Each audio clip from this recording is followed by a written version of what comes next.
오늘 우리에게 주시는 하나님 말씀은 히브리서 12장 1절로부터 4절까지의 말씀입니다.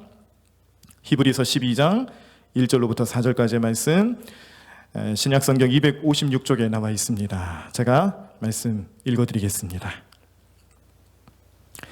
히브리서 12장 1절로부터 4절까지의 말씀, 제가 말씀 읽어드리겠습니다. 이러므로 우리에게 구름같이 둘러싼 허다한 증인들이 있으니 모든 무거운 것과 얽매이기 쉬운 죄를 벗어버리고 인내로서 우리 앞에 당한 경주를 하며 믿음의 주요 또 온전하게 하시는 이인 예수를 바라보자.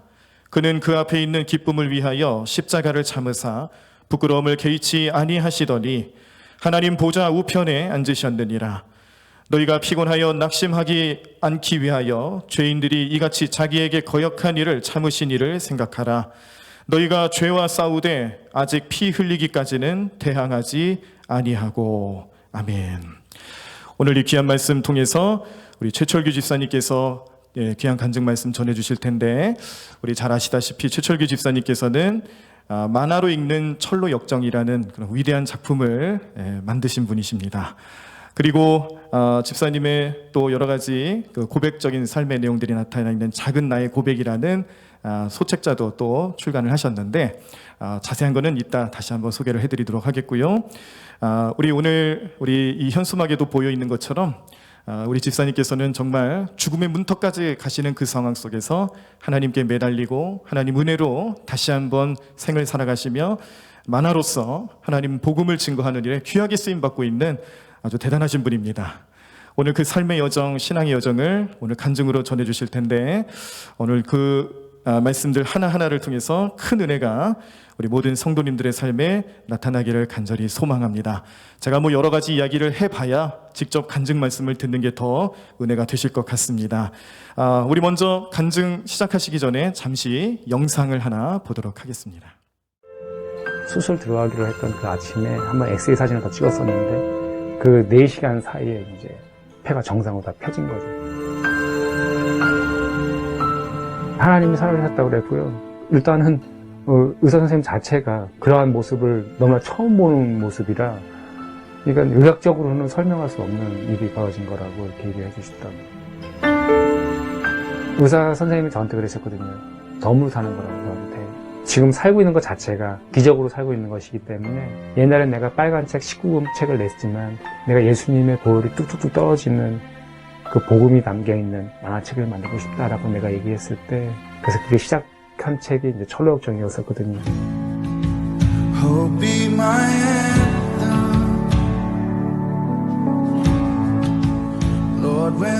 하나님이 철저히 저를 순례자로 만드시더라고요. 손가락 검지 인대가 파열이 됐어요. 뼈가 이렇게 튕겨져 나오는 일이 발생했는데, 그러다 보니까 이렇게 대고선 이제 그림을 그리지를 못하는 거예요.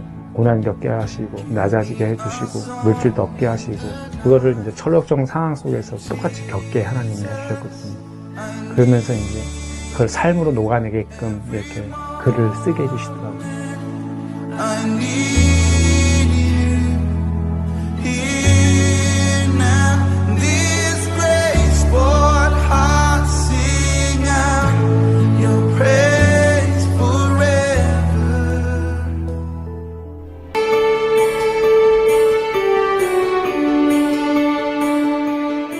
존 보현이 철로역정에서도 그 강조하는 것 중에 하나가 뭐였었냐면, 너희들이 나를 믿었느냐라고 묻지 않으시고 하나님이 우리한테 네가 행했느냐라고 질문하실 텐데, 이 땅에서 살게 해주신 이 시간 동안 하나님이 주신 달란트를 다 쏟아내고선 아버지 나라에 가고 싶은 게 꿈입니다.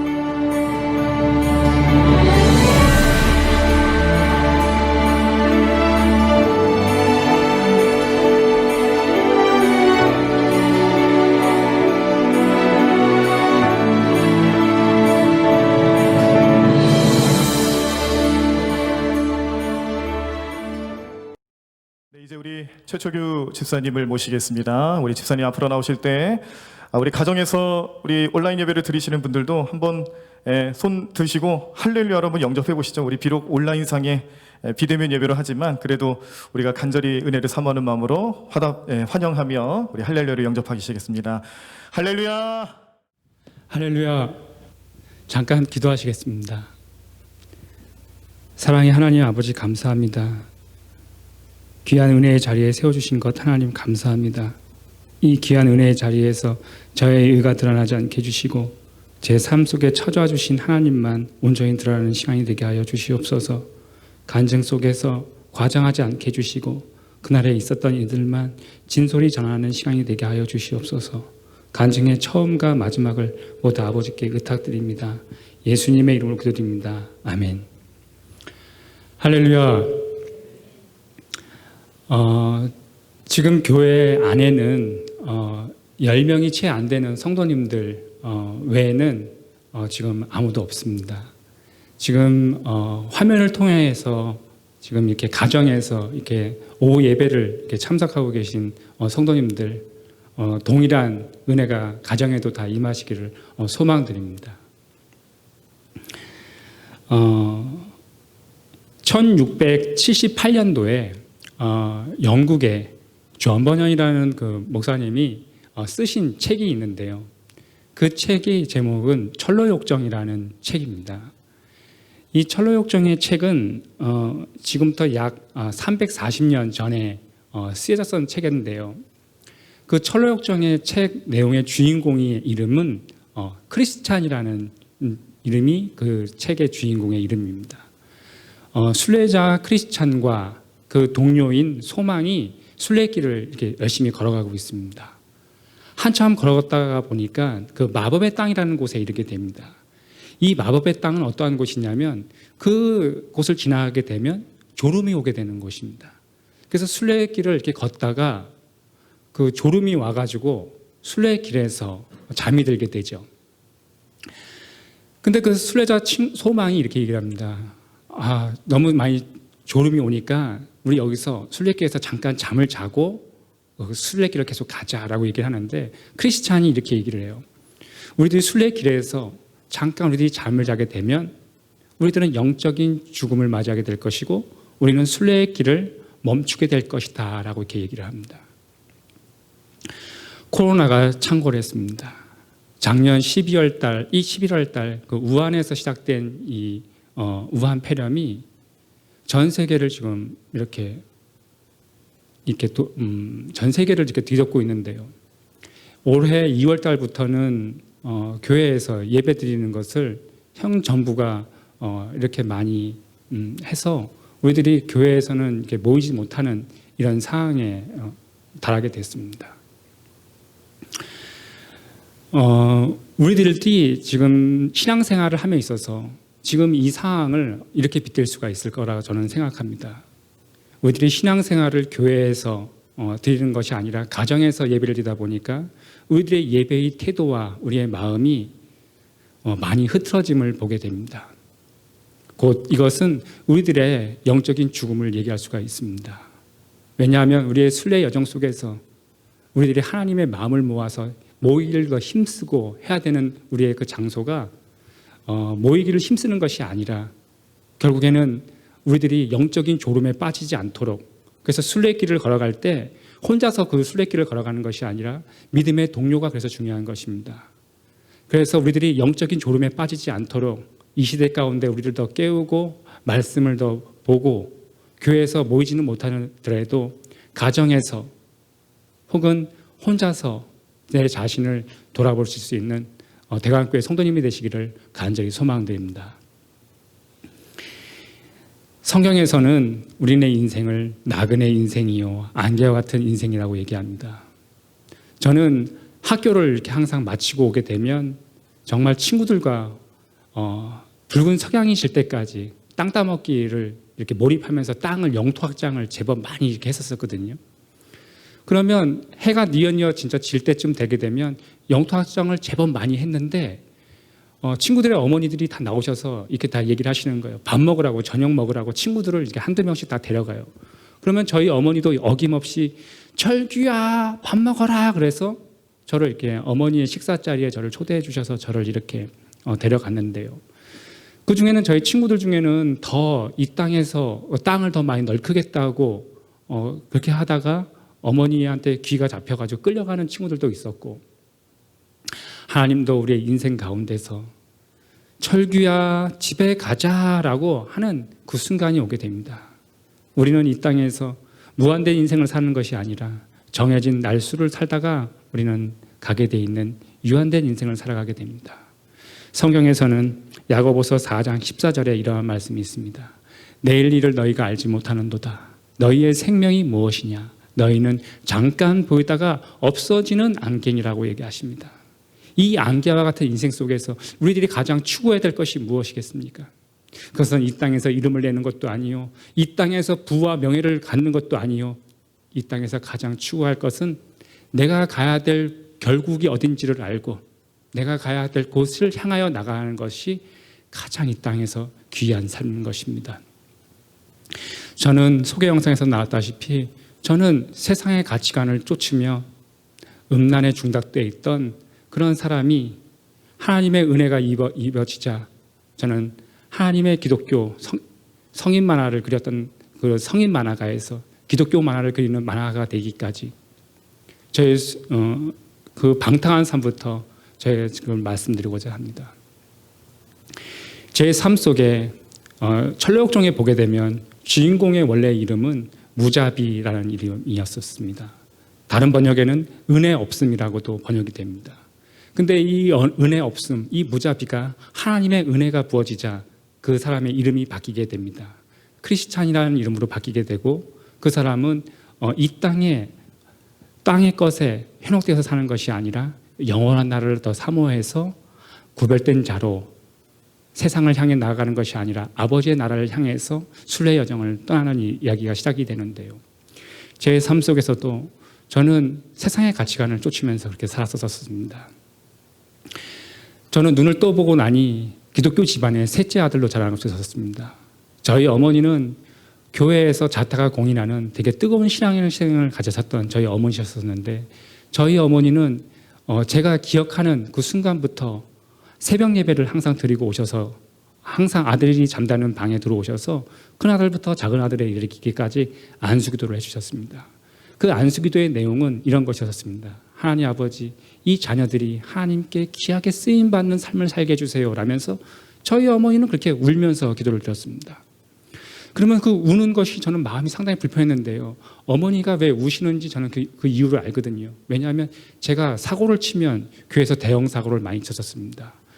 저 어릴 적에는 그 중고등부실이 이렇게 난방을 하던 방에 신발을 다 벗고 들어가셔서 어르신들이 그 안에 들어가셔서 이렇게 기도를 하시곤 했었었는데요. 주일 오후 예배인데 그 중고등부실이 그 뒤에 큰 가마솥을 하나 걸어놓습니다. 그 가마솥 뒤에는 걸어놓고 그 밥을 가지고 전교인이 식사를 한다든지 아니면 그 아궁이를 떼어야지만 그 난방까지 대처하던 그런 공간이었었는데 제가 주일 오후에 그때는 주일 저녁 예배라고 7시에 저녁 예배를 드렸었는데 제가 전교인 신발을 한번 다 숨겨보고 싶은 겁니다. 그래서 제가 한다는 게 어떤 생각으로 썼냐면 80kg 쌀가마니에다가 목사님 신발, 장로님 신발, 집사님 신발을 다 집어넣어서 제가 숨긴다는 걸 아궁이에다가 숨겼습니다. 그래서 예배가 마치고 나면 미닫이 문이 열리면서 틀림없이 장로님, 권사님들이 신발 어디 있지 하고서 찾는 분주한 모습을 상상하고 있었는데 아닌가 다릅니까? 예배가 마침과 동시에 미닫이 문이 열리면서 목사님, 장로님이 신발을 분주하게 찾는 것입니다. 그 모습을 보는데 왠지 모르게 희열이 느끼면서 통쾌한 기분이 들면서 기분이 너무 좋았습니다. 그런데 그 신발을 찾는 일행 중에는 저희 어머니도 계셨으니 한참 신발 찾고 계시던 저희 어머니가 그 신발 찾는 행동을 멈추시더니 이런 말씀하셨어요. 철규야! 이러한 행동을 할 수 있는 애는 당신이 배 아파서 낳은 아들, 셋째 아들밖에 이런 행동을 할 아이가 없는데 그래서 제가 그 목소리에 놀라서 제가 뒤로 뒷걸음을 치다가 어머니와 눈빛이 마주쳤어요. 어머니가 빨리 와. 그래서 어머니의 목덜미에 잡혀서 어머니 앞에 갔어요. 신발 어디다 숨겼어? 안 숨겼어. 신발 어디다 숨겼어? 어머니의 목덜미를 잡길래 힘이 빠져서 나도 모르게 아궁이라고 얘기를 했어요. 그래서 이제 그 아궁이를 가서 갈코이를 잡아서 신발을 끄집어냈는데 그게 아침에 밥을 해먹었던 그 아궁이라 신발이 신발 모양이 아니라 신발이 다 치즈처럼 다 신발이 다 찌익 다 늘어나는 거죠. 그래서 그 추운 겨울날 전교인을 맨발로 가게 했던 저는 놀라운 능력을 지니면서 자라나기 시작했습니다. 그러다 보니까 저희 아버지가 말보다는 손으로 많이 사랑을 해주셨어요. 저는 그 사랑을 받으면서 행복하게 저는 자라났었습니다. 주일날 아침이면 정말 교회 가기가 싫었었는데요. 그 이유는 딱 하나인데요. 그날 9시에 MBC에서 하던 은하철도 999 미래소년 코난이 저의 발길을 잡았습니다. 예배를 빨리 마치고 집에 와서 TV를 딱 틀어보면 벌써 은하철도 999는 은하계를 떠나가고 없고 그 보고 싶은 그리움이 계속 반복되던 그런 삶을 살았습니다. 저희 어머니가 제가 초등학교 3학년 때 기침을 많이 하셨었는데 대학병원에 가서 종합검진을 받아보니까 어머니가 폐결핵 4기라는 겁니다. 어머니가 병원에서 무슨 소리를 들어내면 당신 한 달밖에 못 사니까 가서 생을 정리하셔라 라고 이렇게 얘기를 하신 겁니다. 그래서 저희 어머니가 어떠한 결정을 하셨냐면 내가 이렇게 죽기로 이렇게 예정이 돼 있다면 나는 하나님 아버지께 마음껏 부르짖다가 나는 가겠다 그러시면서 저희 어머니가 그 파주에 가면 오살리 기도원이라는 곳이 있습니다. 거길 가셔서 저희 어머니가 한 달 동안 기도를 하시고 다시 집에로 오셨어요. 어머니가 완전 쇠약해지신 몸으로 집에 왔는데 그때부터 미움을 드시기 시작했고 죽을 드시기 시작하셨었고 병원에서 분명히 한 달밖에 못 산다던 저희 어머니가 한 달이 지나도 안 돌아가시고 2달이 지나도 안 돌아가시고 3개월이 지나도 안 돌아가셔서 하도 이상해서 그러면 종합검진을 한번 다시 한번 받아보자 했더니 엑스레이를 찍어봤더니 폐결핵이 온데간데 없어진 거죠. 그러면서 저희 어머니가 그전에도 할렐루야 하셨었는데 예수님이 병고침을 바꾸놨다는 고쳐줬다는 걸 알고 난 다음부터는 더 뜨거워진 전투적인 할렐루야가 되시는 거예요. 그때부터는 더 열심히 더 뜨겁게 전도를 하러 다니시고 또 주일날 아침에 불행하게도 저희 어머니와 눈빛이 마주치신 분은 저희 어머니가 저희 그분의 손을 잡고 본당문이 열려야지만 그렇게 뜨겁게 어머니가 전도를 하셔서 목사님을 만드신 분이 3분이 계십니다. 그렇게 어머니는 뜨겁게 뛰어난 생활을 하셨었는데 저는 그때 어떤 생각을 했었냐면 이 육의 눈에는 보이지 않지만 어쩌면 하나님이라는 분이 성경에만 계시는 게 아니라 어쩌면 계실지도 몰라라는 생각을 갖기 시작했었습니다. 성경에서는 보이는 것은 잠깐이요 보이지 않는 것은 영원하다고 얘기를 하는데 그때부터 어쩌면 하나님이 성경책 속에 계신 게 아니라 하나님이 어쩌면 계실지도 몰라라는 그런 생각을 갖기 시작했었습니다. 왜냐 그렇게 시끄럽게 신앙생활을 하다가 저희 어머니가 제가 초등학교 5학년이 됐을 때 저희 어머니가 이번에는 가슴이 아픈 것이 아니라 이번에는 그 허리 쪽이 그렇게 많이 아프시다는 겁니다. 그래서 대학병원에 가서 어머니가 가서 엑스레이를 찍고 종합검진을 받았는데 그 완치된 줄만 알았던 그 폐결균이 척추뼈로 변이가 되어가지고 이 척추뼈마디를 다 주저앉히는 겁니다. 그래서 병원에서 이게 급하다 그래가지고 이 어머니를 등을 30cm를 개복을 했습니다. 그러고 나서 저희 어머니를 이 골반부터 이 허벅지까지 통기부스를 했습니다. 그러다 보니까 어머니가 집에 와서 누워서 항상 계셨었는데 저희 할머니가 저희 어머니의 기저귀를 갈아주는 겁니다. 이 기저귀를 갈아주는 세월이 1년이 되고 2년이 되다 보니까 내 안에서부터 어떤 생각이 들기 시작했었냐면 이러한 생각이 문득 들기 시작했었습니다. 엄마가 말하는 그 하나님이 있다는 그 천국이라는 그곳에 엄마가 차라리 가는 것이 낫지 않겠나. 저렇게 방 안에만 딱 들어가 보면 그 방 안에 그 부유물 냄새 같은 것들이 이렇게 났었었는데 그 냄새를 맡기가 싫었었거든요. 그러니까 우리 큰형과 작은형은 집에를 늦게 오는 겁니다.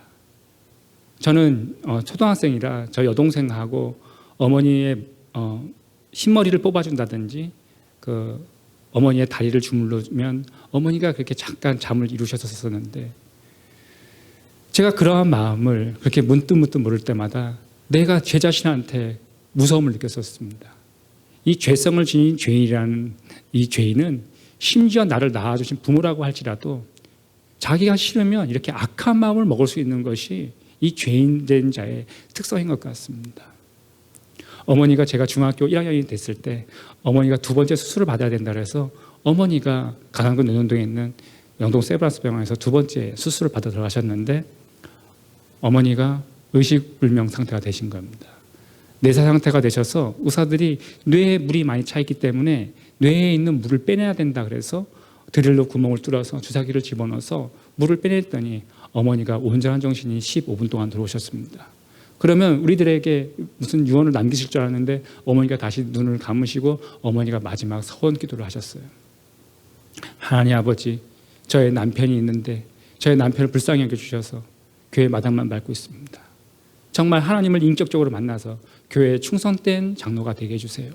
그리고 하나님이 저에게 맡겨주신 자녀가 4명이 있는데 아들 3명 중에 목회자의 길을 걷는 아들이 하나가 나오게 해주세요. 그렇게 말씀하면서 찬송가 493장 항상 부르시던 어머니가 부르시던 찬송가 하늘 가는 밝은 길이 그 찬송가 1절 채 못 부르시고 어머니가 손을 떨구셨습니다.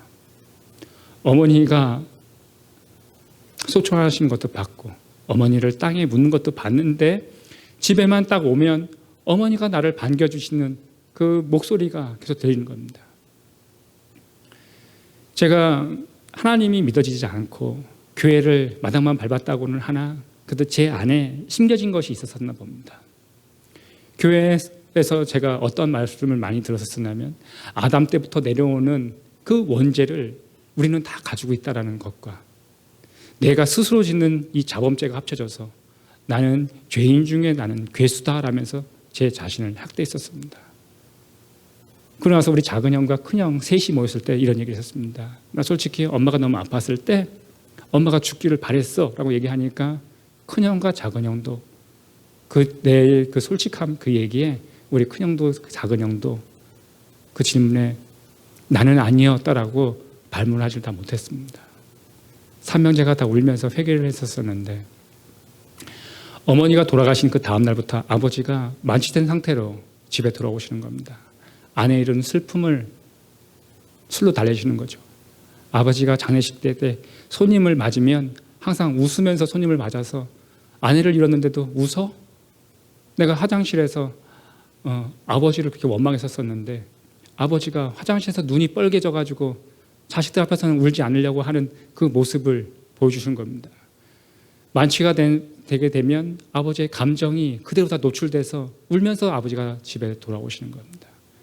그러한 생활이 1년쯤 됐을 때 지금의 어머니가 오셨습니다. 새어머니라고 하죠.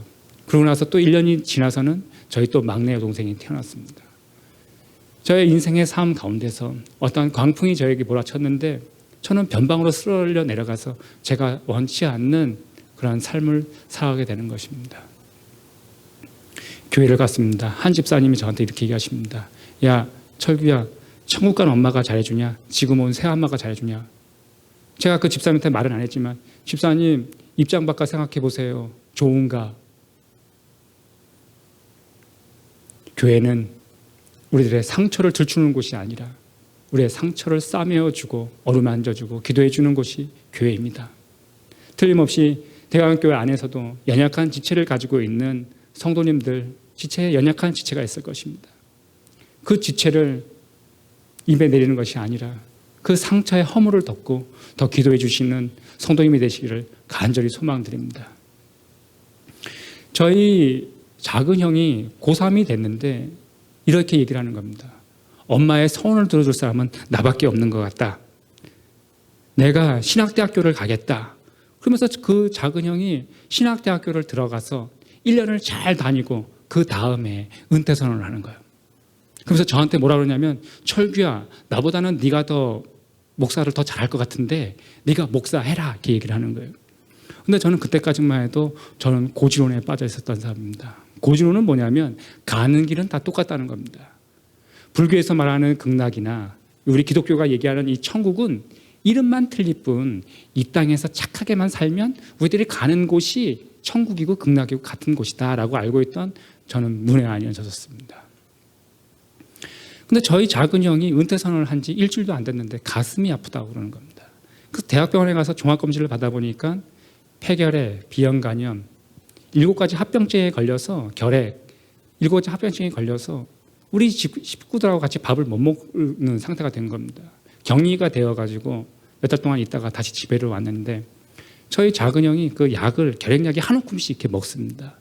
그러다 보니까 우리 작은 형이 배운 게 도둑족이라고 뭐를 했냐면 입으로 쌓아짊어지고 파주에 있는 오살리 기둥을 들어갔어요. 그래서 한 달 동안 기도를 하고 내려왔는데 그때부터 이상한 일이 발생된 것은 우리 작은 형이 신학을 안 하겠다고 집에서 굴란을 일으키게 되면 병이 더 심해지는 겁니다. 그리고 울면서 내가 다시 신학회로 가면 될 것 아니에요 라고 해서 다시 순종하게 되면 병의 차도를 보이는, 우리 작은 형이 끝내는 신학대학교를 다 졸업하고 나서야 그 병이 완치가 되는, 지금 저희 고향교회에는 저희 아버지는 지금 시무장로로 이렇게 활동하시다가 지금은 은퇴하신 장로로 교회 화장실을 청소하고 계십니다. 그리고 저희 작은 형님은 송파구 거여동에서 지금 담임 목회를 하는 지금 목사님이 되어 계십니다. 저희 어머니가 하나님께 드린 그 서원의 약속은 우리는 그때와 그 시는 우리는 모르지만 하나님이 원하시는 그 때에 그 기도의 제목은 꼭 이루어집니다. 우리의 기도줄을 우리들이 중도 하차할 뿐이지 우리들이 간절한 소망을 담아서 하나님께 드린 그 기도의 제목은 하나님의 때에 꼭 이루어집니다. 저는 또 고3이 됐습니다. 저는 평소 때부터 어렸을 때부터 만화를 많이 그렸었습니다. 그러다 보니까 제가 평소에 저희 스승님이신 그 캐릭터 까치 엄지를 많이 그렸었는데 제가 그 저희 스승님이신 만화가 이현선 선생님한테 제가 이 그림을 원고를 보내서 그 이틀이 지나고 난 다음에 저희 스승님이신 만화가 이현선 선생님이 저희 집으로 전화를 주셨어요.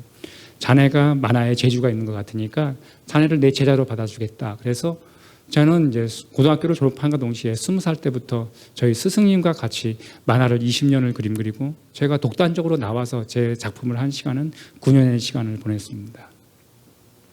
제가 소개 영상에서도 나왔다시피 저는 일반 코믹스 쪽 만화로 데뷔를 한 것이 아니라 저는 성인 만화로 데뷔를 했습니다.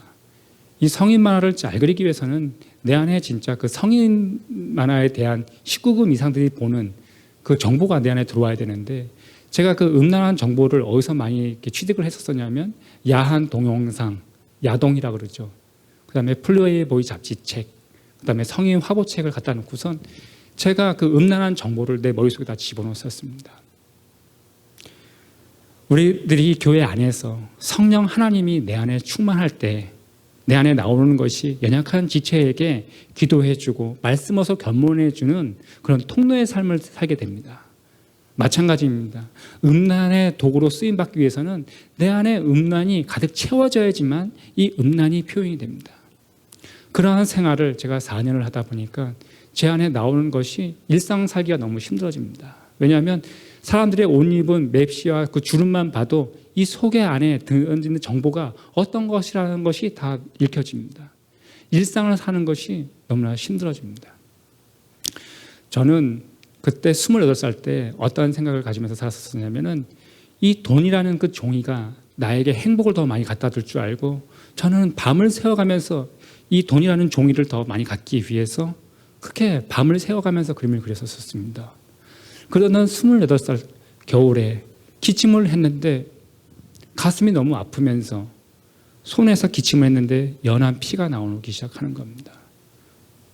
숨이 너무 안 쉬어져서 동네 작은 병원을 갔는데 의사가 청진기를 대면서 고개를 갸우뚱갸우뚱 거리는 겁니다. 그러면서 나한테 무슨 말을 했냐면 지금 엑스레이 사진을 한 번 더 찍어보자고 그러는 겁니다. 그래서 제가 엑스레이 사진을 의사가 찍어보자고 해서 엑스레이 사진 찍었는데 의사가 저한테 이렇게 얘기하는 겁니다. 최적규 씨 빨리 들어오세요. 직접 나와서. 그래서 제가 들어갔더니 당신이 오른쪽 폐에 지금 공기가 차 있다는 겁니다. 그래서 당신이 지금 오른쪽 폐에 기흉이 났으니까 빨리 대학병원에 가서 이렇게 수술을 받으라는 겁니다.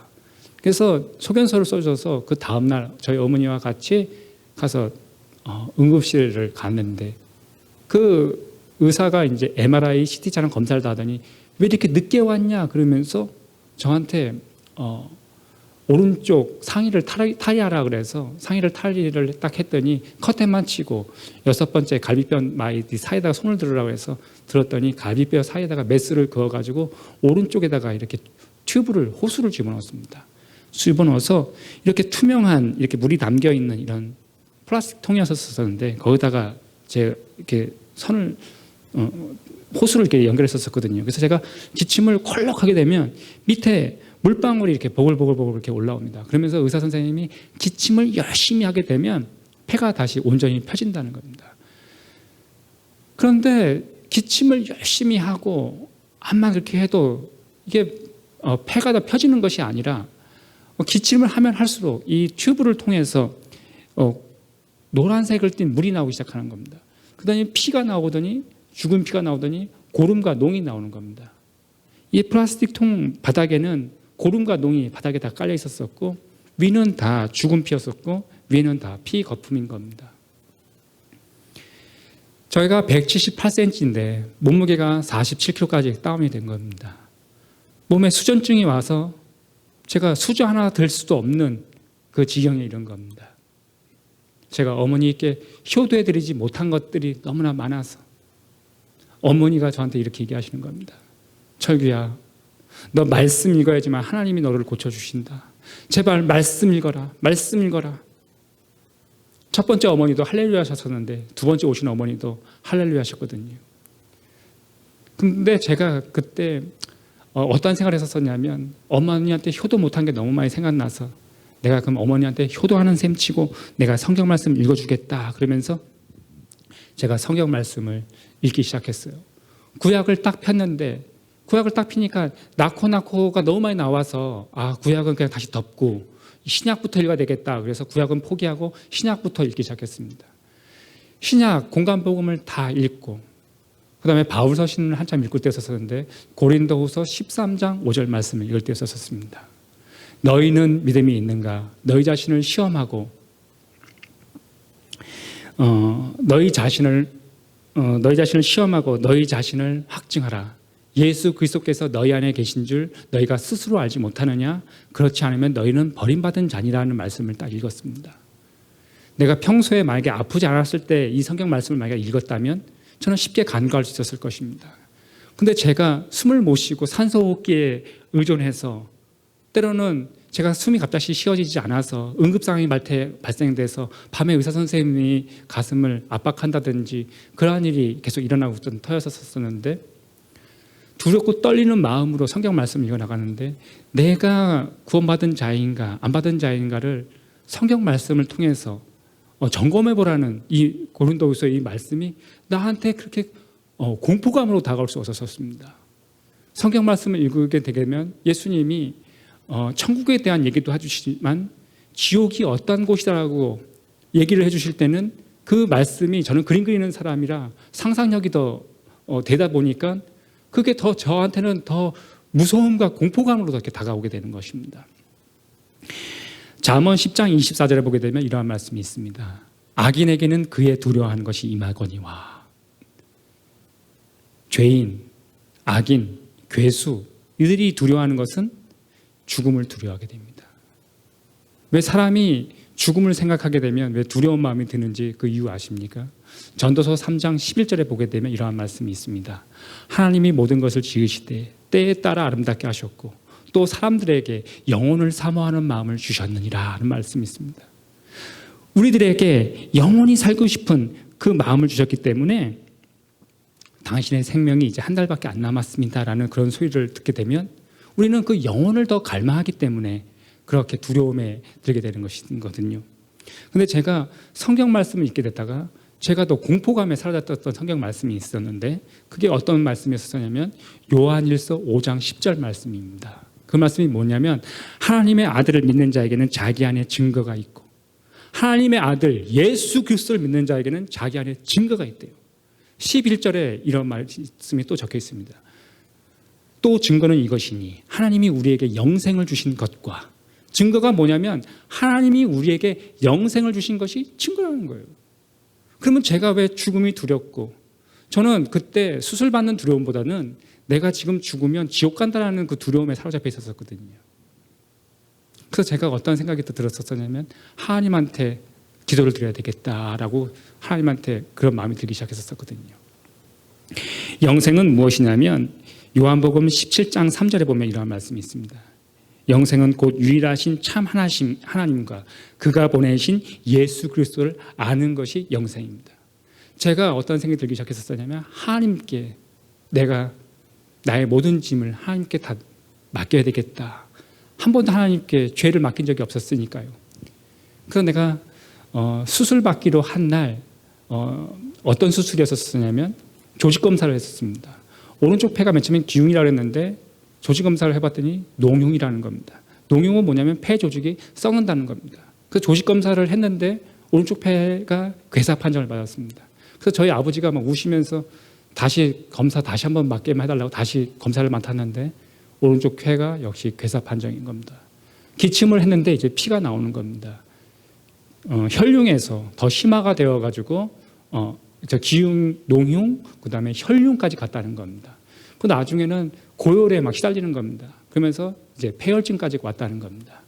그래서 의사 선생님이 수술해도 죽고 안 해도 죽기 때문에 저 환자에게 고통을 그렇게 줄 필요가 없다까지 이렇게 얘기가 된 겁니다. 저희 아버지가 오른쪽 폐를 떼어내서라도 제 아들을 살려달라고 제발 수술을 시켜달라고 그래서 수술 날짜가 잡혔었는데 제가 수술 받기로 한 그날 아침에 내가 이렇게 지옥 가는 것에 대한 두려움을 가질 바에는 하나님 아버지한테 기도를 해야 되겠다라는 그 마음으로 제가 이 카톨릭 병원이었습니다. 2층에 기도할 수 있는 처소가 있어서 제가 안전바를 잡고 내려가서 하나님께 기도를 드렸습니다. 하나님, 저는 교회 마당만 밟았었습니다. 저를 불쌍히 여겨주셔서 저도 예수님이 십자가상에 있었던 구편 간호처럼 주님께서 제가 한 것은 아무것도 없지만 저를 살려만 주신다면 제가 성인 만화 그리지 않고 하나님께 귀하게 쓰임 받는 만화를 많이 그리겠습니다라고 제가 그렇게 기도를 드리고 내려왔는데 엘리베이터를 타자마자 기침이 나오기 시작하는데 바닥에 다 선지 피를 다 개어내는 겁니다. 그러니까 제가 속으로 어떤 생각을 들었냐면 기도해봤자 아무 소용없구나. 7층 문이 열리면서 전날 저를 제모했던 남자 간호사가 저를 발견했어요. 그래서 저를 달랑 들어서 온몸이 피를 이렇게 돼 있으니까 다시 샤워를 시켜주고 다시 제 병상으로 돌아왔는데 간호사가 수술복으로 다시 갈아입으라는 겁니다. 그래서 수술복으로 갈아입고 수술용 링겔 바늘로 꽂고 내려가서 엑스레이 사진을 더 찍고 오라는 겁니다. 그래서 내려가서 다시 엑스레이 사진을 찍고 올라왔더니 저희 담임 목사님하고 장로님들이 수술 잘 받으라고 하나님이 인도해 주실 거라고 그러면서 기도해 주시고 그리고 가셨어요. 약속된 수술 날짜가 됐고 아침에 이제 침대가 왔어요. 그래서 아침에 그 침대에 올라타는데 눈물이 그렇게 나오는 겁니다. 구원의 문제를 해결하지 못했는데 어떡하지? 하나님 저를 불쌍히 여겨주세요. 그렇게 기도를 하고 있었을 때 주치 의사 그 인턴이 막 뛰어오는 겁니다. 그러면서 어제 찍었던 있었던 엑스레이 사진과 좀 전에 찍었던 엑스레이 사진 2장을 가져와서 그 형광등 불빛에다가 딱 꽂았는데 기도드린 4시간 만에 폐가 정상으로 펴진 거예요. 그러면서 이 병동 사람들이 그 모습을 딱 보니까 그 하나님이라는 분이 진짜 살아계시다라고 다 얘기하면서 그 교회 어디냐 그래가지고 저희 교회가 갑자기 부흥이 됐어요. 왜냐하면 그 모습을 실제로 목도를 하니까 사람들이 다 하나님 살아계시다고 다 얘기를 하는 거죠. 근데 저는 그때 어떤 생각을 했었냐면 하나님이 살려주셨다라고 생각도 했지만 제 한편으로 또 어떤 생각이 들어서 이런 생각이 또 들었습니다. 이거 때가 되어가지고 하나님 이거 때가 되어가지고 나은 것이 아닌가라는 그런 생각이 밀려왔습니다. 이 죄성을 지닌 죄인은 이 절대자 하나님을 그렇게 인정하려 들지 않는 존재거든요. 그래서 제가 그런 생각, 의심을 막 품고 있었을 때 바로왕이 그 10가지 재앙을 맞고도 그 완악함이 끝까지 가져가지 않습니까? 근데 저희 어머니가 또 이렇게 갔다가 다시 오셨는데 어머니한테 또 효도하는 모습을 또 보여주고 싶어서 제가 성경 말씀을 탁 펴가지고 제가 읽으려고 딱 폈는데 이 성경책을 바닥에 딱 떨어뜨린 겁니다. 그래서 이게 딱 펼쳐진 채로 이 성경 말씀을 다 주워서 다시 이렇게 딱 펼쳤는데 시편 3편 3절에서부터 5절 말씀이 딱 펼쳐지는 겁니다. 그 말씀이 뭐냐면 여호와여 주는 나의 방패시요 나의 영광이시요 나의 머리를 드시는 자신이다. 내가 나의 목소리로 여호와께 부르짖으니 그의 성산에서 응답하시는 도다. 내가 누워 자고 깨었으나 그가 나를 붙드심이로다. 여러분, 내가 누워 자고 깨어서 주님 전에 나와 예배를 드리는 것이 가장 큰 축복입니다. 제가 그때 그걸 알았었습니다. 뭘 알았냐면 하나님이 성산에 계신데 내가 나의 목소리를 하나님께 부르짖었다니 하나님께서 응답하셨다라는 것을 말씀을 통해서 불어주셨습니다. 그래서 저는 그때 그걸 알았습니다. 하나님이 성경책 안에만 계신 분이 아니라 지금 이 우리를 현세를 살고 있는 이 삶 가운데서도 하나님이 우리의 주권자 되시는 분이시구나라는 것을 그때 알게 됐었습니다. 저는 아브라함의 하나님, 이삭의 하나님 거기까지 가지 않더라도 우리 생모의 하나님, 우리 작은 형의 하나님, 지금 어머니의 하나님을 나도 좀 알고 싶어서 저는 성경 말씀을 읽으면 졸음이 너무 많이 옵니다. 여러분은 안 그러신가요? 제가 하나님께 기도했습니다. 하나님, 저는 성경책만 읽으면 너무 졸음이 많이 오는데 하나님이 지혜를 주셨어요. 인터넷을 뒤져보면 그 성경 말씀을 이렇게 읽어주는 성경 사이트가 있는데 그거를 틀어놓고 눈으로 따라가는 겁니다. 그렇게 하다 보니까 성경 말씀을 한 달에 이독을 했습니다. 그러면서 제가 어떤 생각을 때 했었냐면 나는 그 돈이라는 그 종이가 나에게 행복을 더 많이 줄 줄 알았었는데 저는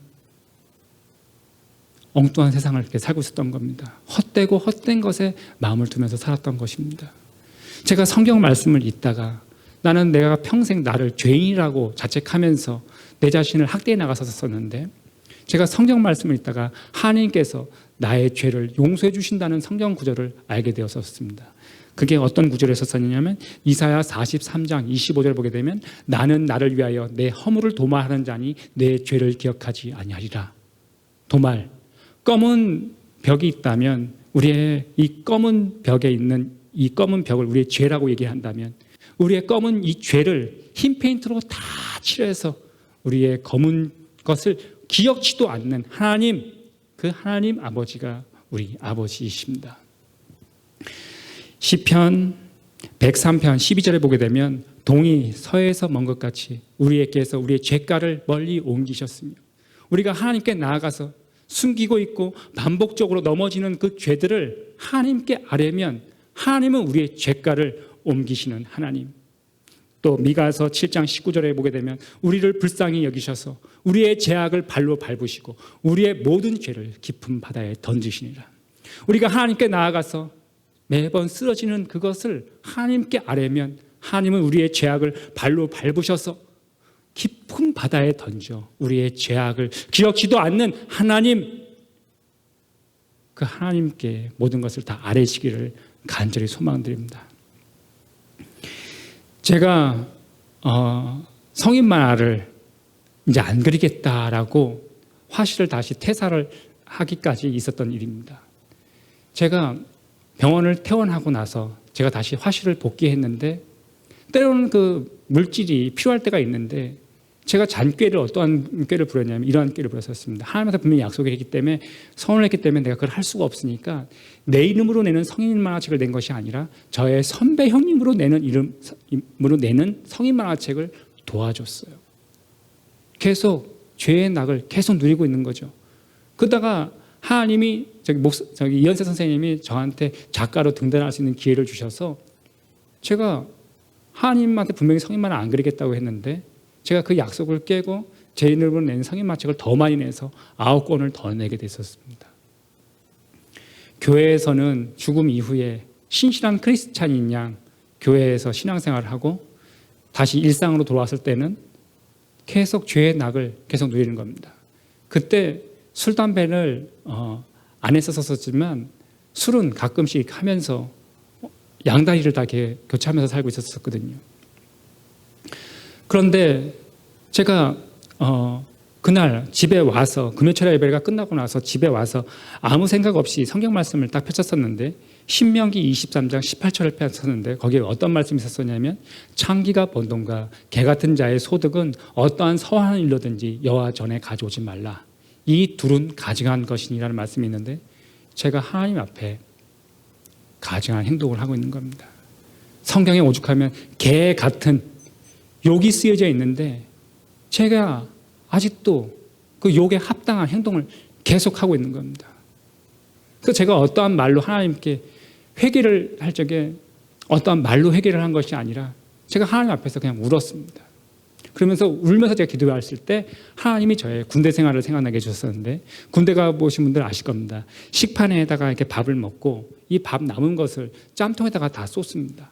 그때가 훈련 기간이었었는데 이 큰 플라스틱 통에 뚜껑을 흰색 플라스틱 통 흰색 뚜껑이었었는데 이걸 덮어놓지 않아서 밑에 음식물 찌꺼기는 잔뜩이 있는데 위에는 훈련 기간이었었는데 그 다음날 와서 짬통을 비우려고 가보니까 위에 맑은 빗물이 가득 차여져 있는 겁니다. 그러면서 선임하사가 이 통을 비우라 그래가지고 동기랑 같이 이거를 비우려고 딱 가는데 그냥 이거를 쏟으면 이 짬통이 깨끗하게 비워지지를 않습니다. 왜냐하면 이 음식물 짬밥 찌꺼기가 이 플라스틱 통에 다 늘러붙어 있거든요. 이 밑은 다 늘러붙어 있거든요. 그래서 이거를 버리려면 어떻게 하냐면 큰 작대기를 집어넣어가지고 밑에까지 음식물 찌꺼기를 다 휘저은 다음에 두 명이서 동시에 들어가지고 이거를 쏟을 때 이게 깨끗하게 비워지거든요. 내 마음에 있는 이 죄의 짬밥 덩어리 위에서 보면 빗물이 잔뜩 있어서 맑은 물이 있어서 죄가 없는 것 같은데 하나님의 말씀의 작대기를 내 안에 꽂아 다 휘저 예수님의 십자가 발 앞에 쏟을 때 온전한 회개가 일어납니다. 흔히들 교회에서 회개하라고 목사님이 많이 얘기해 주시고 회개, 회심 그 얘기 많이 들었을 겁니다. 회개는 눈물 많이 흘리고 하나님 앞에 울었던 것을 회개라고 성경은 얘기하지는 않습니다. 회개는 죄 짓는 곳에서 돌아서는 것을 회개라고 합니다. 이 회개는 메타노이아라고 하는데요. 우리들이 죄 짓는 곳에서 돌아서는 것이 진정한 회개입니다. 아멘. 그러면서 제가 그때 어떤 생각이 들었었냐면 제가 성인마을을 그만둬야 되겠다라는 그때 결단이 들어서 그 다음날 이제 월요일 날 출근해서 선생님한테 갑작스레 저 선생님 퇴사하겠습니다 라고 얘기를 하고 제가 그 쓴뿌리를 다 끊을 수가 있었었는데요. 저는 이제 기독교적인 원고를 그리면 하나님이 채워주시고 채워주셔서 저는 선한 길로 여셔서 이 땅의 물질에 대한 어려움을 겪지 않겠지라고 생각했었었는데 기독교 쪽으로 넘어오니까 박봉이 시작됐습니다. 왜냐하면 세상 원고의 5분의 1이거든요. 그러니까 제가 하나님께 헌금을 제일 많이 드리지도 못하고 11절 많이 못 드리니까 하나님 제가 시간을 드릴게요. 그래서 제가 주일날 아침이면 일찍 나와서 교회 방송실에서 목사님 설교 말씀 드릴 때 PPT를 넘긴다든지 영상을 틀어준다든지 그거를 교회에서 봉사를 했는데요. 제가 성경 말씀을 읽던 중에 제가 저한테 큰 은혜가 됐던 성경 말씀이 있었습니다. 그것이 뭐였었냐면 갈라디아서 2장 16절 말씀입니다. 그 말씀이 뭐였냐면 이렇게 이 뜻입니다.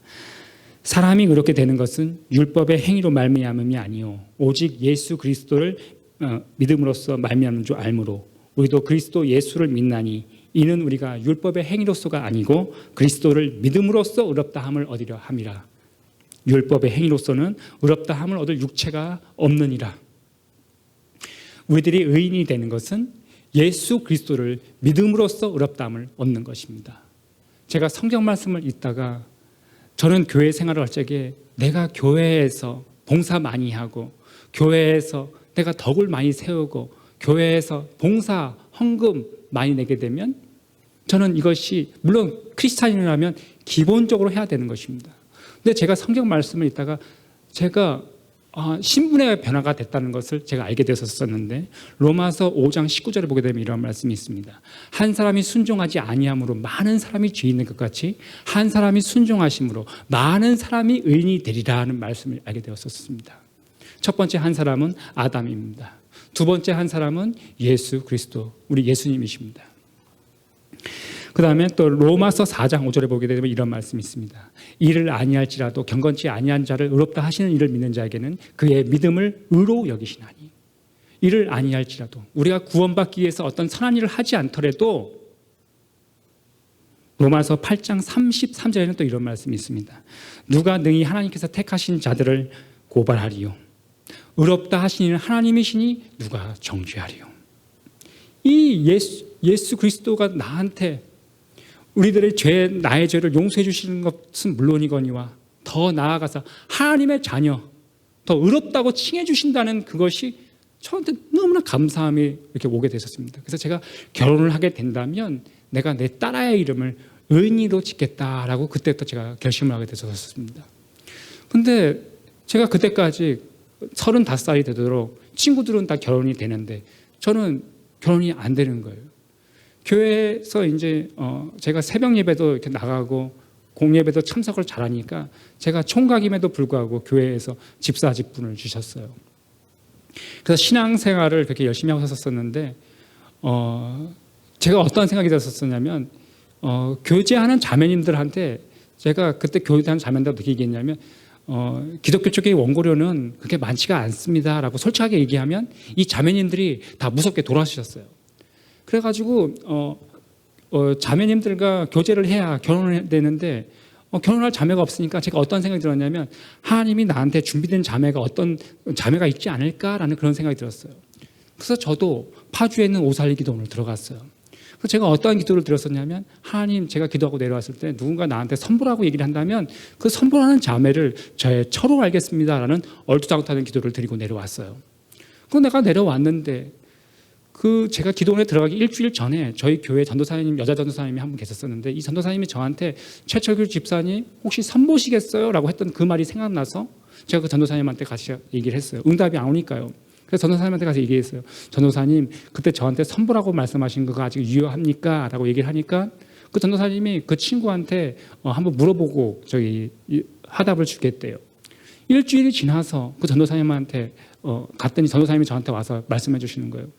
집사님, 이 전화를 해보셔서 한번 만나보세요 하고서 메모지를 하나 저한테 딱 주시는 거예요. 근데 이 메모지를 딱 보는 순간 이 자매한테 전화를 걸고 싶은 생각이 안 드는 거예요. 거기서 이름을 딱 봤는데 그 이름이 뭐였냐면 도춘자. 이 춘자, 이 자자 들어가는 이름은 저희 어머니 연배 때 이름이라 이름이 너무 촌스러워서 이 자매를 안 만나라고 하는데 우리 집사님이 야, 그걸 뭐 이름 가지고 그러냐? 한번 가서 만나봐. 이러시는 거예요.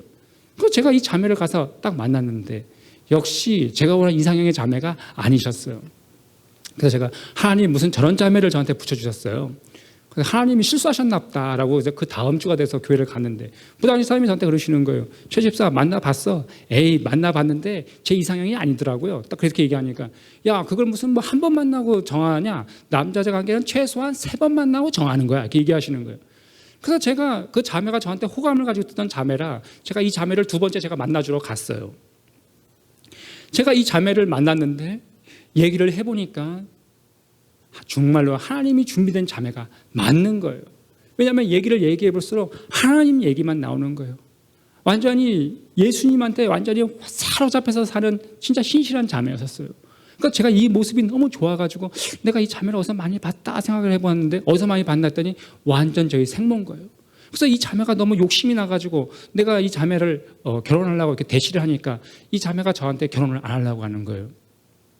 그 이유를 나중에 알고 봤더니 내가 이 자매한테 허세를 부리려고 내가 낸 성인만증을 한 권을 줬거든요. 그러니까 이 자매가 집에 와서 이 성인만증을 보더니 이거 뭐 쓰레기 아니야? 이렇게 된 거예요. 근데 예수님 믿는 사람들 공통적인 특징이 좀 상황이 좀 애매하거나 좀 난처하면 우리 기도해보자라고 이렇게 립 서비스 많이 해주거든요.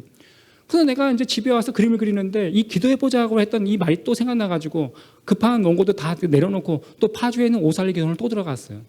내가 평범하게 여름에 그 시원한 에어컨 바람 쐬면서 내가 주여 거기서 예배드리는 건 기도하는 건 그 나의 간절함이 좀 하나한테 전달이 되지 않을 것 같아요. 그래서 그 밖에 나가면 나트막한 산이 하나가 있는데요. 그 산에 올라가서 제가 하나님께 기도를 드렸는데 그 옆에 어떤 그 산에 가보면 그 방언기도 하시는 분이 많이 계십니다. 그러면서 어떤 머리가 많이 벗겨지신 어르신이 막 이 나무를 흔들면서 이렇게 방언으로 막 이렇게 기도를 하시는데 그 모습을 보니까 너무나 부러운 거예요. 저는 그렇게 하나님께 소리를 막 이렇게 악을 써가면서 그렇게 기도를 드린 적이 없었거든요. 그래서 나도 그 모습이 너무 부러워서 나도 일단 손 하나 잡고서 일단 흔들면서 주여, 하나님이 준비된 자매가 맞는데 제가 성인만화책 한 권을 주는 바람에 이를 다 그르쳤습니다. 하나님 아버지, 그 자매의 마음을 돌이키게 하여 주시옵소서 하는데 전화벨이 삐리삐리 울리는 거예요. 그래서 이 전화벨을 딱 받아 보니까 그 도 자매님이 전화 주셨어요. 그래서 저한테 이러시는 거예요. 최철규 집사님, 지금 시골이신가 봐요. 왜요? 옆에서 지금 개구리 소리가 많이 들리는데. 그래서 내가 에이, 그거 개구리 소리가 아니고요. 옆에 어떤 분이 방언 기도하시는 소리입니다. 라고 얘기했더니 이분이 기도하자고 했더니 진짜 하던 걸 다 내려놓고 하나님께 기도하는 그 모습을 보더니 이 자매의 마음이 녹아나는 거예요. 그래서 이 자매가 저한테 한마디 하는 거예요. 집사님, 하나님이 주시는 마음 같아요. 결혼하겠습니다. 라고 그러시는 거예요. 그래서 그 집사님한테 그 다음날 제가 교회를 가서 그 집사님한테 집사님 결혼하려고 합니다. 그러니까 이 부장집사님이 깜짝 놀라시는 거예요. 3번 만나고선 남자들은 교육 정해봐야 된다고 그랬는데 제가 3번 만나고 결혼하겠다고 하니까 이 부장집사님이 놀라시면서 말을 정정해 주셨어요. 남자 여자 관계는 3번 만나고 정하는 것보다는 반년 정도는 교제해보고선 해도 늦지 않아 라고 얘기해 주시는 거예요. 근데 제가 결혼하겠다고 이렇게 얘기하는데 너무 주위에서 말려주셔서 그 의견을 받아들여서 한 달 연기해서 2달 만에 저희 아내랑 결혼을 했습니다. 저희 아내는 사역자입니다. 전도사인데요. 저는 신앙생활을 할 때마다 하나님을 어떤 존재로 알았었냐면 저는 하나님을 알라딘 램프의 지니처럼 생각했습니다. 내가 필요한 것, 내가 하나님한테 소망을 담아서 기도하면 하나님은 펑 나타나서 내가 필요한 것을 하나님은 다 주시는 하나님이 나의 하나님이다 라고 얘기했었는데 우리 아내가 저를 보니까 제가 인본주의 신학을 하고 있는 겁니다. 제가 신비적으로 기적이 나타 보니까 제 안에 신비적인 것들이 너무 많이 들어와 있었습니다. 그러면서 우리 아내가 여보 그런 것을 신비주의라고 그래. 우리는 그렇게 인간 중심적인 신앙생활을 하는 것을 인본주의라고 그러고 우리는 하나님 중심적인 신앙생활을 하는 것을 신본주의 신앙이라고 그래. 그러면서 저희 아내가 저한테 뭐를 해줬었냐면 1대1로 제자 교육을 시켰었습니다. 그래서 제가 바른 신학이 안으로 돌아올 수 있었던 것은 저희 아내가 저를 많이 이렇게 가르쳐주고 바로 잡아주게 됐던 거죠. 저는 하나님한테 항상 기도드린 것이 있었습니다. 누가 부인할 수 없을 정도로 저는 하나님이 고쳐주셨다고밖에 인정할 수 없는 그런 일들로 하나님이 저를 고쳐주셨는데 하나님 저를 왜 고쳐주셨습니까? 라고 저는 항상 하나님께 묻는 기도가 있었습니다. 하나님 제가 무엇을 해야 됩니까?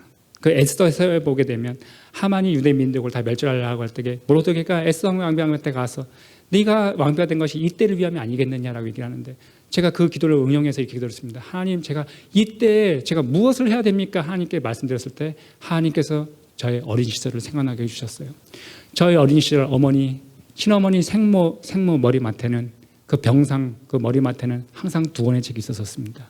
한 권은 성경책이었고 한 권은 철로역정이라는 소설책입니다. 제가 우리 작은 형 서재에 갔는데 저희 어머니 유품 철로역정이 거기 딱 꽂혀 있는 겁니다. 제가 이 책을 보고 너무 좋아가지고 넣었다 뺐다 자꾸 하니까 저희 작은 형님이 그 책을 보더니 야 내가 갖는 것보다 네가 갖는 게 낫겠다. 그래서 이 책을 저한테 주셨어요. 그래서 제가 그 책을 가져와서 내가 읽기 시작했었습니다. 제가 하나님의 말씀이 가득 채워졌을 때는 하나님의 말씀이 채워지기 전에 이 책이 무슨 책인지 이해가 안 되던 책이 내가 하나님의 말씀이 채워진 상태에서 이 성경 말씀을 철로역정을 읽어 나가니까 이게 무슨 책인지 이해가 되면서 제 안에 불을 끌어오르기 시작하는 겁니다. 철로역정의 뜻은 하늘천 길로 지날려 길정을 써서 천국 가는 길에서 겪었던 일들에 대한 기록이라는 뜻입니다. 우리가 이 땅에서 예수 그리스도를 나의 구원자로 영접한 사람들은 우리는 이 땅에서 우리 50평 새 아파트가 우리의 본향이 아닌가라는 것을 너무나 잘 알게 됩니다. 우리의 본향은 히브리서의 말씀처럼 저 하늘에 있는 곳입니다. 우리는 이 땅에서 전부의 삶이 아니기 때문에 우리는 아버지가 계신 본향을 향해 나아가는 순례자의 삶을 살아가야 되는 것입니다. 제가 정신을 차리고 아버지 안으로 들어왔는데 저는 돌탕에 왔었거든요. 돌아온 탕자. 제가 정신을 차리고 나니까 제가 철로역정을 만화로 그리고 싶은 겁니다. 왜냐하면 내가 젊은 시절에 유의하고 방황했던 그 시간들을 내가 이거를 만화로 그려서 내가 어린 영혼들에게 벌써 이걸 읽힌다면 이 어린 영혼들이 이 만화책을 어렸을 때 읽고선 하나님 울타리 안에서 벗어나지 않는 책을 만들지 않겠나라는 소망을 품기 시작했었습니다. 그래서 하나님께 기도를 드렸습니다. 하나님 돈이 많이 필요하니까 하나님 돈을 주세요라고 기도를 드렸는데 저희 이현세 선생님이 한국컨텐츠진흥원 회장님으로 계셨기 때문에 제가 선생님한테 가서 제 콘티를 보여드렸더니 선생님이 제 콘티를 보시고 한마디 하셨습니다. 이거 할렐루야냐? 제가 쓴 콘티에는 성경 구절이 계속 들어갑니다. 그 국고는 이렇게 특정 종교를 밀어줄 수가 없다는 겁니다. 그러면 불교도 해달라고 천교도 해달라기 때문에 순수한 창작품을 만들어야 되기 때문에 선생님께서 역으로 저한테 제안을 주셨는데 기독교 색채를 다 빼가지고만 오게 되면 내가 심사위원한테 잘 얘기해가지고 내가 이 후원금을 받을 수 있게끔 내가 이렇게 얘기해 주겠다라고 얘기해 주셔서 제가 우리한테 가서 얘기를 했어요. 여보, 이 주인공 크리스찬을 크리스탈로 좀 바꾸고 이 내용들을 다 바꾸면 국고 지원 걸면 선생님이 지원해 주신다네 라고 얘기하니까 저희 아내가 저를 한심한으로 쳐다보는 거예요. 그러면서 딱 한마디 했어요. 여보, 제자교육 한 번 더 할래? 그래서 제가 우리 아내가 이렇게 얘기했어요. 기도해봐. 그래서 내가 우리 아내가 기도하라 그래서 저는 초등부 우리 교회 교사로 있거든요. 근데 그때 헌금송을 내는데 내게 있는 향유 옥합, 그 헌금송을 내는데 주께 가져와 하는데 눈물이 갑자기 울컥 쏟아 나오는 겁니다. 지금 제가 살고 있는 것도 하나님의 은혜로 살고 있는 것이고 그 죽음에서 대소변을 받아야 되던 그 삶 속에서 하나님이 찾아와 주셔서 지금까지 살고 있는데 배고프면 떠먹을 손이 있고 가고 싶으면 돌아다닐 발이 있다고 저는 11조를 몇 천 원까지 내던 그런 삶에서 썼는데 내 것을 움켜쥐려고 하는 그 모습을 하나님이 보여주시는데 눈물이 막 쏟아지는 거예요. 그날 저녁 때에 가서 아내한테 얘기했습니다. 여보, 집을 뺐으면 좋겠어. 그러니까 저희 아내가 아멘 하는 겁니다. 저는 그때까지만 해도 강남구 논현동 가로수길에서 살고 있었는데 그 집을 빼서 경기도 광주 오포 문흥리라는 곳에 가서 철로역정을 그리기 시작했었습니다. 철로역정을 한참 그리는데 오른손 검지가 퉁퉁 붓기 시작하는 겁니다. 내가 분명히 주님의 뜻에 부합된 일을 하게 되면 하나님이 더 나를 건강하게 해주시고 더 부하게 해주셔야 되는데 종합검진을 받아보니까 오른손 검지 인대가 파열이 됐다는 겁니다. 내가 하나님한테 기가 차서 하나님 제가 전세방을 뺐다고요 라고 불평불만하니까 하나님이 손가락 약지 변형을 주셨습니다. 지금도 뼈가 튀어져 나와 있는데요. 하나님 제가 전세방을 드렸다고요 얘기하니까 또 왼손이 세 바늘이 찢어지는 겁니다. 다치면 손만 다치는 겁니다. 그래서 내가 하나님이 너무 원망스러워서 하나님 저희가 무엇을 제가 하기를 원하십니까? 근데 안 좋은 일은 엎친 데 덮치나 봅니다. 그때 해가 바뀌어가지고 저희 교회 특세를 가야 되는데 그나마 타고 다니던 차가 망가지고 쌀두지에 쌀이 하나도 없는 겁니다.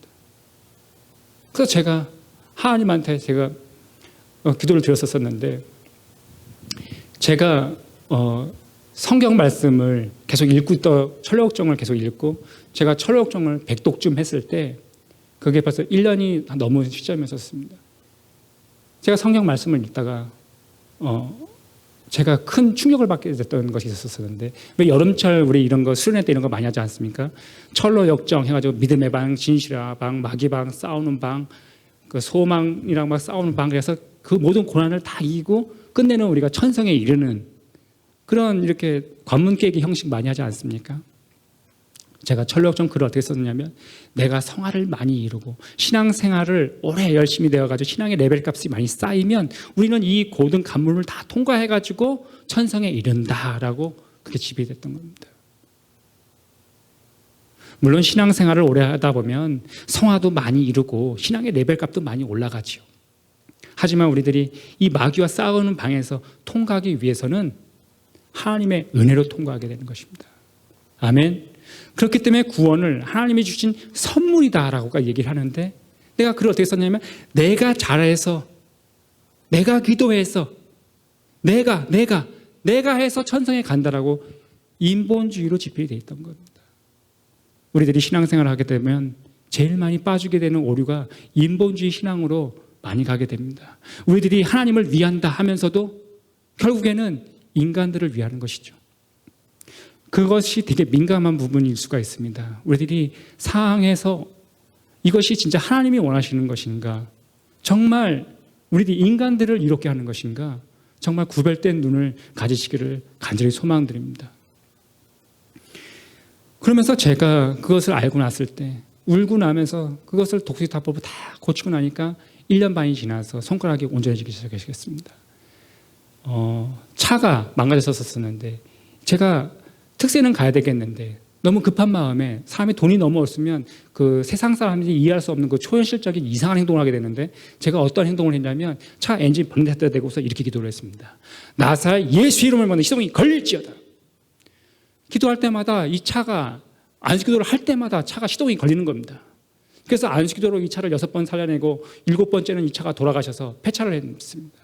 그러다 보니까 저희 아내가 저희 교회까지 3시간을 이렇게 통학을 하는데 제가 눈물이 나오는 겁니다. 근데 제가 낮에 할 것은 없고 철록정만 읽고 있으니까요. 쌀두지를 봤는데 쌀두지가 없는데 눈물이 나오는 겁니다. 하나님, 잘 먹고 잘 살던 나를 철로역정 그린다 그러면 하나님이 순탄한 길 열어주셔야 되는데 순탄한 여는 길이 아니라 이제는 자존감은 또 세워가지고 또 하나님한테 없다고 또 말도 못하고, 그래서 제가 하나님한테 기도를 했거든요. 유교 동란도 아닌데 하나님 먹을 거는 주셔야죠. 삐져가지고 낮잠을 잤습니다. 목요일 날. 근데 2시간쯤 자고 있을 때 만화가 중에 목사님이 한 분 계신데 연락이 오셨어요. 최철규 집사님, 철로역정 잘 그리고 있습니까? 네, 잘 그리고 있습니다. 비굴하게 보이고 싶지 않았었거든요. 근데 이상하지? 자꾸 하나님이 최철규 집사한테 쌀 2포대를 갖다 주라고 하는데 주소를 대요 그러시는 거예요. 그래서 주소를 가르쳐 드렸더니 4시간 만에 목사님이 쌀 2가마니를 싣고 오셔서 저한테 기도해 주시고 그러고 가셨어요. 저녁 때 아내가 와서 이거 웬 쌀 2포대야? 하나님이 주셨다? 자초지종을 얘기하니까 아내가 정말로 하나님이 주셨다고 얘기를 하는 거예요. 금요일이 됐습니다. 저희 초등부부서 저희 이진 목사님이 연락이 아침에 오셨어요. 정읍에서 지금 올라오신대요. 그러면서 최철규 집사님 문 좀 열어달래요. 그러면서 집에 계시냐고 그래서 집에 있다고 그러니까 초인종이 잠시 후에 열리더라고요. 그래서 문을 딱 열어드려서 2층에 내려가서 1층 문을 딱 열어드렸더니 집사님 하고 들어오는데 양쪽 어깨에 쌀 20kg 가마니까 양쪽에 들어있는 거예요. 그래서 제가 그때 그런 생각을 했습니다. 저는 하물며 너일까 보냐 그래가지고 나는 땅의 것을 구하지 않았는데 땅에 있는 것도 구해야 되는 건가? 라는 그런 생각이 들기 시작했었습니다. 목요일이 되고 이제 또 지나고 나서 금요일이 지나고 나서 자고 나면 하루에 쌀 2가마씩 생기는데 토요일 날 저희 아버지가 벌초를 간다고 저희 작은 형한테 연락이 왔어요. 저녁 때 저희 작은 형이 저희 집에 잠깐 들린다는 거예요. 아버지가 잠깐 오신다고. 저녁 때 아버지가 문이 열리면서 아버지가 네가 옛날에는 갈 길을 몰라서 이렇게 방황하더니 네가 이렇게 하나님한테 온전히 사로잡혀서 가는 모습이 너무 귀하다. 그러면서 저를 안아주시는 거예요. 그래서 가시면서 금일봉으로 쌀 2포를 또 주시고 가시는 거예요. 자고 나면 쌀이 2포대씩 자꾸 생기는데 주일날 아침에 왠지 모르는 설렘을 안고 주일날 예배를 드리러 갔어요. 예배를 잘 마치고 가려고 하는데 저희 초등부 유치부 이승명 집사님이 저를 잡으셔요. 집사님 왜 그러세요? 했더니 햇살이 올라왔는데 나눠 먹으려고요 그러시는 거예요. 그래서 그 햇살을 또 받아가지고 집에 와가지고 트렁크에다가 또 싣고서 집에 왔는데 쌀가마니 쌓아진 데다가 쌀을 갖다 놨는데 7가마니가 된 거예요. 7. 완전수. 하나님이 주셨다는 거죠. 우리 하나님의 자녀들은 누가 주셨는지 기가 막히게 알죠. 왜냐하면 세상 사람들은 그런 일이 생길 때마다 우연의 일치다라고 얘기를 합니다. 하지만 우리 예수 그리스도를 믿는 사람들에게는 우연의 일치라는 것은 하나도 없습니다. 하나님의 섭리와 예비하심 속에 살아갈 뿐 우연의 일치라는 것은 하나도 없습니다. 코로나가 창궐을 했습니다. 교회 안에 성도님은 없습니다. 하지만 각 가정에서 이 방송을 통해서 지금 교회 안에서 은혜를 나누고 있는데 저는 이 시기에 나와서 하나님이 이 시기에 가운데 와서 은혜를 나오라고 이 자리에 세워주신 것을 저는 간절히 그것을 믿습니다. 철로역정을 그리는 그 시간이 1년이 지나고 2년이 지나고 제가 철로역정을 다 마치고 나서는 제 가진 것이 다 소진이 되어서 이제 시골 순창에 가보면 농가주택을 이렇게 주는데요. 500만 원을 줘서 농가주택을 하면 기농을 해서 거기서 이탈하지 않고 거기서 이제 농가주택을 사는 프로그램이 있었습니다. 지금도 있습니다. 그래서 제가 우리 아내랑 철로역정을 다 마치고 났는데 저는 가진 것이 이제 아무것도 없는 사람이 된 겁니다. 내가 하나님께 다 순종을 했더니 나를 거지를 만들고 그래서 한번 아내를 안고 울었습니다. 여보, 하나님이 낮추시고 초라하게 했다고 하더라도 우리 입을 열어서 하나님을 원망하거나 그렇게 하지 말자. 우리가 순례의 믿음의 경주를 왔기 때문에 우리 이 땅에서 받으려고 하지 말자라고 이렇게 얘기를 했었거든요. 그런데 제가 기독교 방송국에서 제가 한번 나가서 토크쇼 하는 곳에 나가서 제가 얘기를 한 적이 있었었는데 제가 죽음 상에서 예수님 만난 것을 제가 만난 것을 작은 나의 고백이라는 만화책을 만들었었는데 이 목사님이 그걸 보시고 전도용 책자를 내자는 겁니다. 한국 교계에서 전도용품으로 쓰는 게 일회용 화장지 티슈랑 사탕을 많이 나눠주는데 이 사탕과 이 화장지가 이 내세에 대한 걱정과 고민을 할 수 있게 만들 수 있겠느냐. 집사님의 책이라면 내세가 대한 고민, 집사님이 죽음 앞에서 섰을 때 고민했던 것들이 거기 적혀 있는데 이러한 책이라고 한다면 아버지께로 이끌지 않겠느냐라고 이 목사님이 제안을 주시는 겁니다. 그래서 이 제안을 받아들여서 이 전도형 책자를 냈습니다. 그랬더니 이 책이 일반 큰 출판사에서 알아보니까 이 책이 일반 서점에서 내게 되면 4,500원의 형성이 된답니다. 그래서 이 책을 안 내겠습니다라고 그러고 인쇄비 형태만 받는 걸로 형태로 해가지고 비매품 형식으로 책을 찍었습니다. 그러다 보니까 책 단가를 2,000원까지 낮출 수가 있었습니다. 돈을 벌기 위해서 만든 책이 아니었기 때문에 그래서 이제 이것을 무슨 일반 책장에서 나지도 않았던 이 책이 판매가 되기 시작해서 정말 신기한 것은 이게 한 달에 3,000부씩 판매가 되는 겁니다. 이 판매가 된 것이 저의 월세를 낼 수 있는 돈이 이렇게 주어지게 되는 겁니다. 그래서 여보, 하나님이 우리들을 더 철력정을 만들면서 이사를 4번을 하게 됐었는데요. 하나님이 더 지방까지 내려가지 않게 하나님이 이렇게 도와주시는 것 같은데 우리 조금 여기서 더 있다가 견뎌보자. 그래서 다달이 월세가 나오기 시작했었고 작년에 3월 달에 만화로 있는 철로역정을 제가 6년간의 책을 집필을 했었어서 그 책이 출간이 됐었는데 작년 7월 달의 일입니다. 영국에 가보면 영국에는 그 에스토우 그 지방이 있습니다. 그 에스토우 지방에 그 존 버년 박물관이라고 있습니다. 철로역정의 원작자 그 박물관이 있는데 미국의 선교사님께서 그 연락이 오셨습니다. 지금 당신이 그 낸 만화로 철로역정이라는 그 책이 지금 한국에서 지금 책이 많이 판매가 되고 이렇게 이루어지고 하는데 이 책을 사인해 준다면 영국 존 버년 박물관에 대신 헌사해 주겠다라고 얘기를 하시는 겁니다. 그래서 제가 이 제임스 선교사님이 한국에 오셨을 때 제가 사인한 책을 제가 그 선교사님께 드렸습니다. 그러고 나서 2달 뒤에 사진과 영상과 문자 메일을 존 버년 박물관에서 저한테 기념품 같은 것을 저한테 보내주셨었는데 그 존 버년 박물관 서고에 가게 되면 3개 언어로 번역된 그 철로역정 그 책이 그 서고에 들어가 있다고 합니다. 그 책이 들어간 책이 450에서 500여 종의 3개 언어로 번역된 책이 이렇게 전시가 되고 있는데 제 만화로 있는 철로역정 책이 맨 밑에 하단에 이렇게 책이 펼쳐진 책으로 제 표지 1, 2, 3권이 이렇게 전시가 되고 있는 겁니다. 성인 만화를 그리던 음란의 도구로 사용됐던 그런 삶이 제가 하나님께 순종했더니 순례자가 천성을 향해 나아가는 그런 그림을 그릴 수 있는 그런 만화가로 저를 세우셨습니다.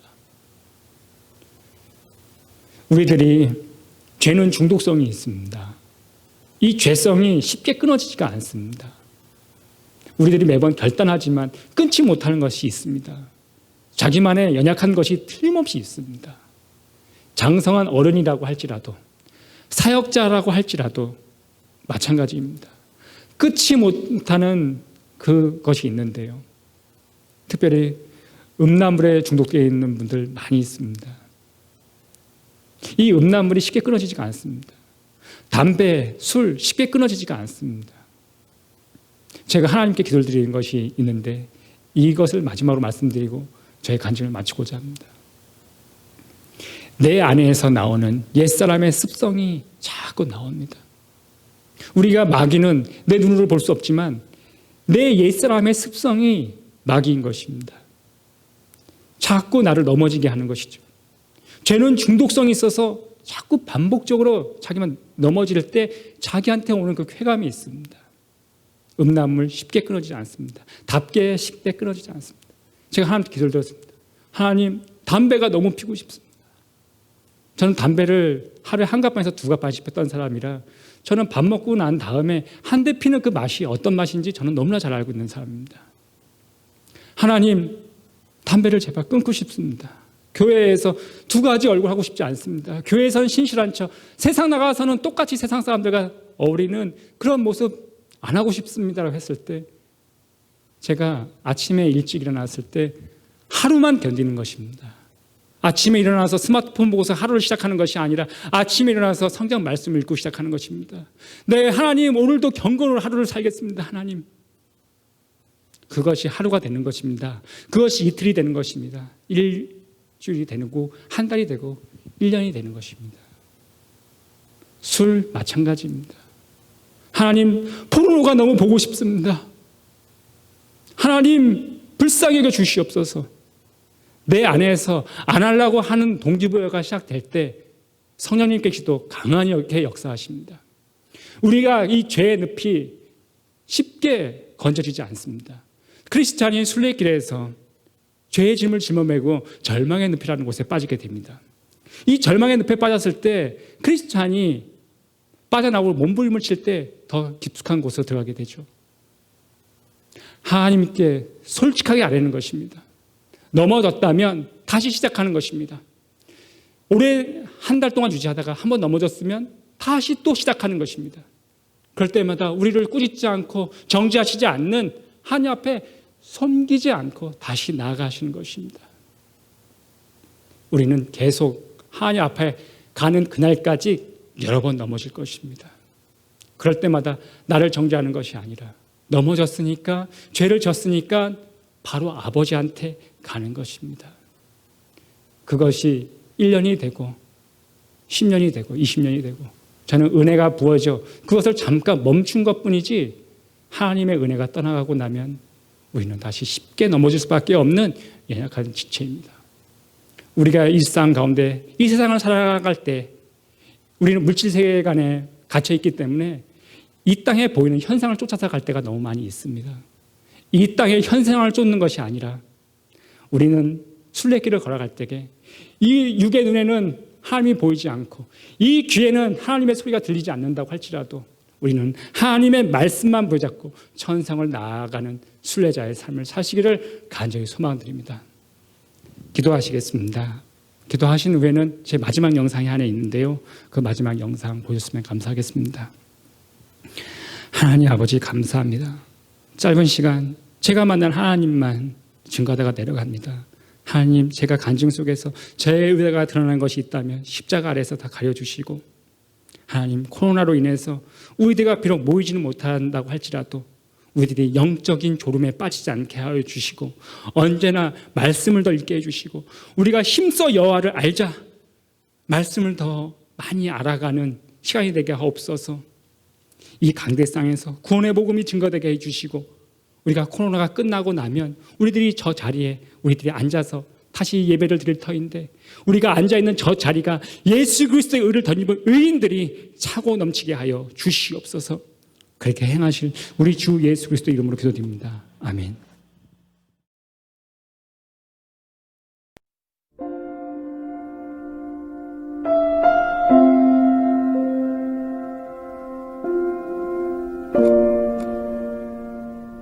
어렸을 때부터 그 그림 그리는 재주가 저한테는 좀 있었어요. 성인 만화가 항상 주류를 이루던 그 시대였었는데, 성인만화를 잘 그리려면 음란이 내 안에 충만해야지만 그게 표현이 돼요. 플레이보이 잡지책, 야한 동영상 보고 그리는 거죠. 매일매일 하루에 한 갑 반에서 많게는 2갑 반, 4일에 한 번씩은 포금을 했고요.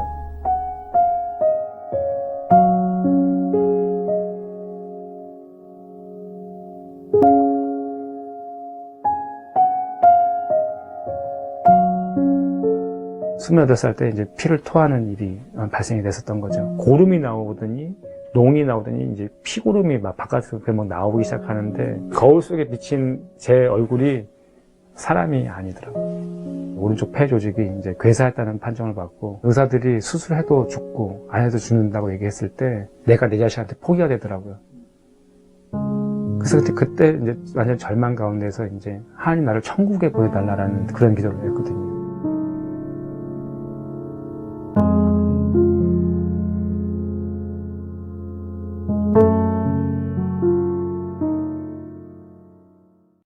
네, 은혜로운 간증, 오늘 귀한 시간 되셨는 줄로 믿습니다. 우리 최철규 집사님의 귀한 간증을 통해서 우리 마음의 큰 변화, 또 은혜를 찾으시는 마음들, 또 성령 충만함을 경험하셨다라면 우리 최철규 집사님을 위해서, 그 사역을 위해서도 계속해서 기도 부탁드리고요. 또 이 간증을 통해서 우리 집사님의 작품들을 또 소개해드리면서 또 구매를 희망하시는 분들 교회로 연락 주시면 감사하겠습니다. 아까 간증하시면서 잠깐 소개해 주신 이 작은 나의 고백이라는 이 소책자, 그런 말씀을 주셨어요. 우리 전도용 책자로 많이 활용하신다고. 네, 그래서 요 책자를 이제 100권을 제가 구입을 해서 이것을 우리 교회에서 활용할 수 있도록 그렇게 제공하도록 하겠습니다.